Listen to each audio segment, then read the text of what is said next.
زما د پی کې 93 دا زموږ د پی کې 93 غونډه وه نن په امارات شارجه کې او دې ټولو کسانو یو مشاورتي غونډه وه او په دې مشاورتي غونډه کې د ټولو ملګرو نه دا تپوس وکړی شو او دوی یو قرارداد پیش کړی شو د هغې نه پس ټولو ملګرو دا مطالبه ده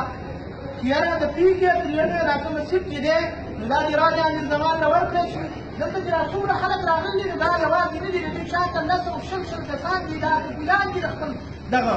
د خپل تیمنیانو د خاندانونو کفیلان دي د راجا امیر زمان او د نېشنل پارټۍ دا یو نوم دی په دوی کې 93 که چېرته نېشنل پارټۍ خپل سیټ ګټل غواړي نو دا د راجا امیر زمان له خپل کینډیډیټ جوړ کړي موږ ټول دا څومره ملګري چې دي موږ دا عهد کړی او موږ خپلې ټوکیانې دې ته رسو کړي یا خوا دفاع کړې وي چې یاره موږ به د 2018 الیکشن له ځو او موږ به راجا امیر زمان دلته راغلی او هر چا په کور په بیره باندې راګرځېدل دی او د هغې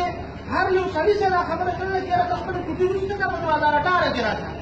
اوس به موږ ټول ملګري وسمجو خو که زموږ د نېشنل پارټۍ کومه چیرمین چې دی د پارلماني بورډ امیر حیدرخان وزي صاحب صدر صوبایي صدر هم دی زموږ امیر حیدرخان وزي صاحب که چېرته ده دا خپله فیصله باندې نظرثاني ونه کړه موږ دې مطالبه کوو چې په خپله فیصله باندې نظرثاني وکړه